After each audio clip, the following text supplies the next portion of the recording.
Dream Team, it's your boy Neal back with another reaction video, guys. Here we are. We done with the 90s. I'm excited to react to this. It's a trend right now. It's a trend, and I ain't gonna lie to y'all. I'm reacting to it because it's trending. Do I think the 90s were terrible basketball players? No. No, you aren't going to get me to say that. I think the 90s were a great era of basketball in its own way. It was a different game than what's being played today. And different doesn't mean worse. Different doesn't mean better. Different is just different. But it's the trend going. And so, hey, I'm riding the wave. Before we dive in, make sure you subscribe, ring notification bell, get a video a thumbs up. Let's do it. My brothers, we are in the midst of a civil war. The age-old debate of past versus present has reached critical mass, and sides have been and I'm probably going to break this video down into 2 parts. Taken. A revolution is taking place, and we're losing good men. Old school versus new school. Back in the day versus modern day. A story as old as time itself. I tried to ignore this bloodbath, but just when I thought things couldn't get any worse, it all got so much worse. We done with the 90s. Film of NBA games from the 80s and 90s coming to light, showing that the good old days were in fact not that good. This whole time, the punishing defense of legend was actually just a bunch of plumbers camping out in the paint looking for someone to hack. Shots clanking off the backboard, players running around aimlessly, wreaking havoc. And worst of all, Michael Jeffrey Jordan, the supposed greatest basketball player of all time, didn't even have a left hand. What is going on? Have we been lied to about basketball in the 80s and 90s? Are we really done with that era of hoops? Or are we being deceived by lowlights, misinformation, and cherry-picked clips? Well, I think I've got an answer. And some of y'all ain't gonna like it. Uh-oh. Uh-oh. What the answer is, big dog? Jimmy? Today's video is sponsored by SeatGeek. The NBA season is in full swing, the MLB season is just around the corner, your favorite artists are on tour, and y'all are gonna need some tickets. Now you guys have used my... We done with the 90s. 5 simple words that have completely divided fans of the NBA. I've seen well-thought-out video essays, hard-hitting analysis, testimonies from past and present players talking about their experience in the league and how it's changed over the years. And none of those things managed to do what these 5 simple words have done in just a week. Soon enough, the clips came rolling in of players from that era dribbling off their feet, throwing up air balls, and putting together moves that you might see at your local high school's JV game. So, for whatever it's worth, here is my long-winded take on this whole discussion. Let's do it. God, Shaq was a unit.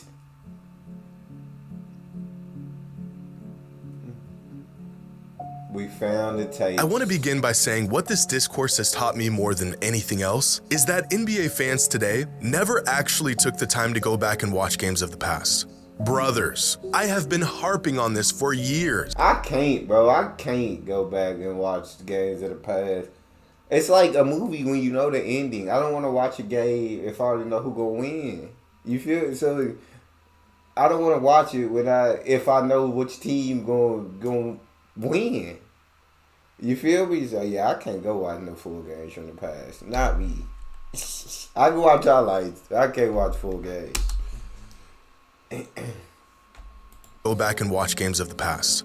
Brothers, I have been harping on this for years, begging for fans of the game, whether you are new or have been watching for years, to just go back and watch full games. Not highlights, not clips, full-length games of eras from the past. And after seeing this discussion devolve into where it is today, it is clear to me that most people never take the time. I'm seeing countless fans have this sort of awakening as they're watching films of these old games as if the footage was buried or lost and it's finally being unearthed for the world to see. It's been right here on YouTube for the past 15 years. Facts. You mean to tell me the same fans who chime in with a full-blown thesis on the GOAT debate never spared the time to even watch the games they were referring to? I guess that does explain a lot. Now, I'd like to think I'm somewhere in the middle on this whole discussion. I have said on multiple occasions that players in today's NBA are simply more skilled than players of the past, which has resulted in bigger stat lines and higher point totals than ever before. It's not the defense that has gotten worse, it's the offense that has gotten better. You know, I believe the rules are more shifted to help the offensive player out. But also, I mean, you got to watch a game. You got to believe that the players today are more skilled than what we had in the past, which they should be. They learn from the past and they evolve into better players. And as time goes on, the league is going to become more and more skilled. But yeah, if you say the players today aren't more skilled, then yeah, you just hate. You're a hater. Point blank, period. Like I said, it's a different game. The players are more skilled. The rules are favored more toward the offense. And so I will agree with that statement. But yeah, let's keep listening to what he got to say. Oh, that whole spiel. But I also have an appreciation for the greats that came before and how incredible some players of past eras were. In fact, I almost feel like I'm hallucinating seeing this 90s basketball slander campaign unfold in front of my eyes. It feels like everyone's perception on the age-old debate changed literally overnight. I know that's not the case, but after seeing all of this play out, it sure feels that way. But today, I'm not just going to show you some cherry-picked clips or unhinge this narrative even further. I'm going to show you real film, real data, and proof of how we might actually be done with the 80s and 90s. And of course, if Michael Jordan really had no left hand. Spoiler, he did. Of course he's Mike. You can't be in the GOAT combo without a left hand, dog. It ain't possible.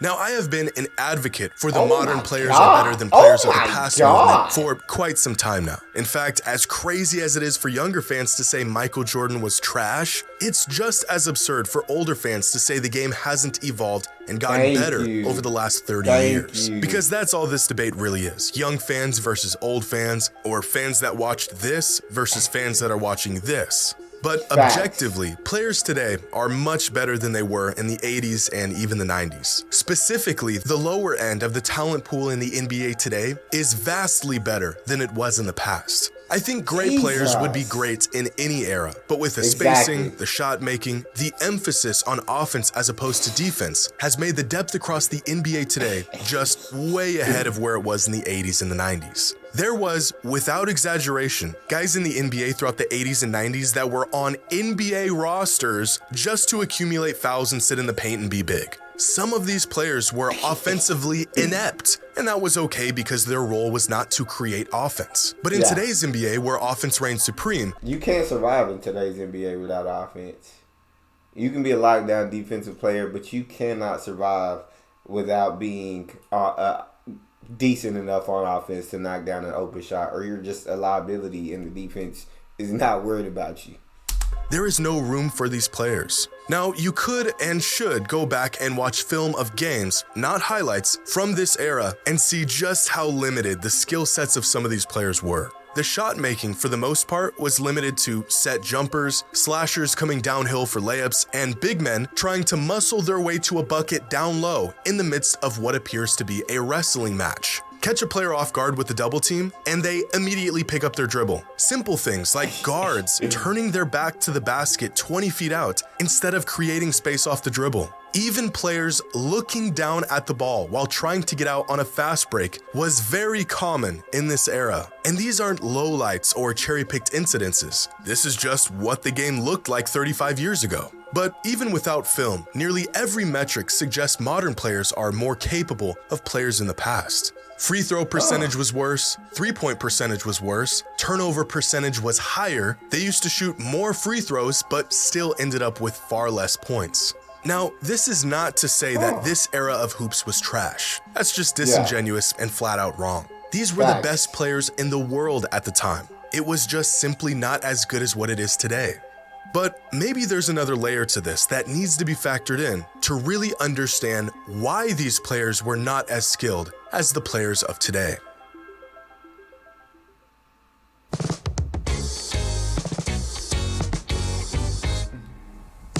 Now, despite this being a very relevant topic for years, the idea of rule changes and how these changes have affected the game still remain a mystery to some. Players were a product of their era and the rules of their era. The first step to discovering greats of the past is to watch film of them play. The next step is to gather and understand the context of the film you are watching. I do agree. You can only go with the rules that are laid in front of you. Like, if rules don't allow you to do certain stuff, there's certain stuff that you can't do. So yeah, back then there were rules that I feel like they were much stricter on like travels and carries and things of that nature. So you know what I'm saying? Now today they're less strict about these things. So yeah, you can only, but I mean, still think today players are more skilled offensively for sure. But yeah, they're less strict about these things. You see a 6'9" Magic Johnson go flying down the court with what looks like kind of a stiff dribble. You may think the man has no bag. But my friends, Magic Johnson did have a bag. But the rules in place at the time only allowed him to reach so far into it before he got called for every violation in the rulebook. Consider the fact that any move where your hand wasn't completely on top of the basketball was considered a carry. No zero steps, no gather steps. You get two steps, and anything more was called a travel. No backward shuffles to create separation. No lunging into players. That's crazy that's a travel. So yeah, that's what I mean when I say rules don't allow you to do certain things. And so much stricter on the travel card, much stricter on the carry. Those are Euros. That's crazy. That's a travel. Raw easy fouls. Here's a clip of Danny Ainge hitting Kevin McHale with a hezzy in the mid-'80s. And the man thinks he just witnessed witchcraft. But when practice sessions were completed, some of the most competitive competition began.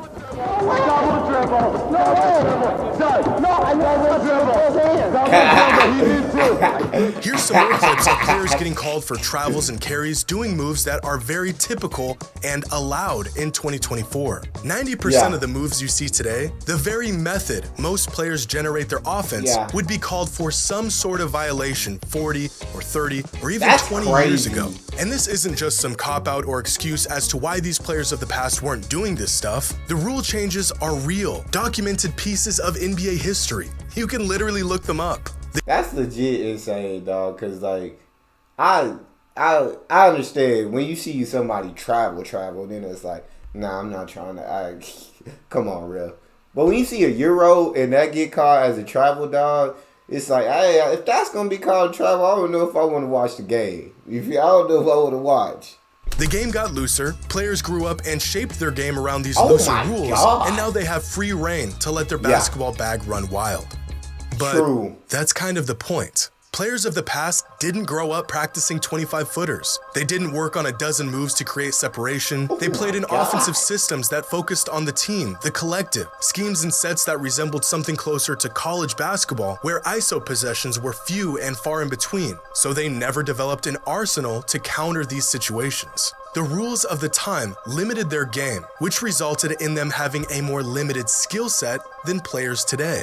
If Larry Bird grew up with a three-point line, he might have been the greatest long-range shooter ever, but he didn't. And as a result, he didn't shoot a lot of threes and he wasn't as efficient as the best shooters today. We can sit here and assume these players of the past might be as capable as players today if they were playing under the same rules and conditions, but they didn't. And I don't think we should assume that. The fact is they played in a different time and they became a product of that time. But that's not to say the game was trash back then, or that the superstars of these eras couldn't compete in today's league. Exactly. It's just a different product. And that's why a lot of fans from the 80s and 90s don't enjoy watching today's basketball, because it's a different product than they grew up with. They enjoyed what they watched coming up. We enjoy the game now. Next generation will enjoy their game. It'll continue to evolve and change into a different product. I absolutely love today's game. It's insane. But I'm not going to argue with anybody who doesn't watch. It's like, hey, if that's not what you're into, that's not what you're into. What you eat don't make me crap. You feel me?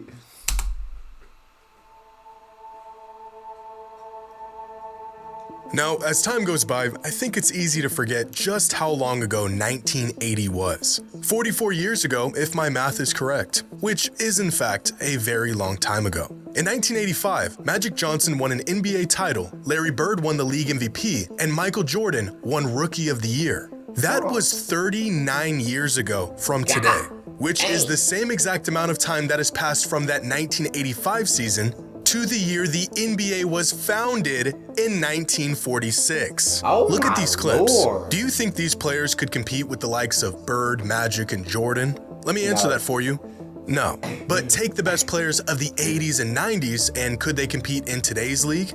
Absolutely. Give these guys some credit. Watching this today is the equivalent of watching this in the 80s. And yet this product is vastly closer to the basketball we see today than this product was to what fans were witnessing in the 80s. In fact, we can use different superstars as sort of a cross-generational measuring stick to see just how stiff the competition has been over the years. Larry and Magic played Michael, who played Kobe, who played LeBron, who has played the players of today. And nowhere down this timeline was there any real jump that all three of them are European, dog.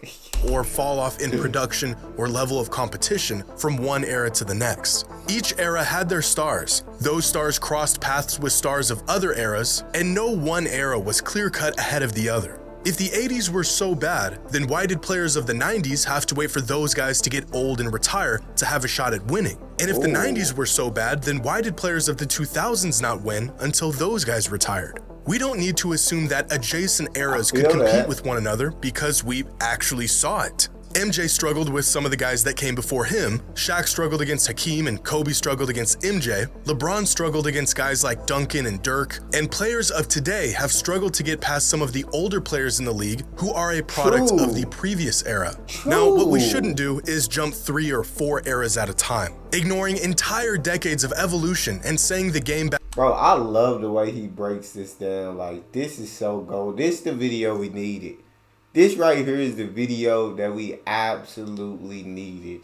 But that is all I got for y'all in part 1. We'll get part 2 up ASAP. Make sure y'all subscribe, ring notification bell, get a video a thumbs up. It's your boy Neal, out.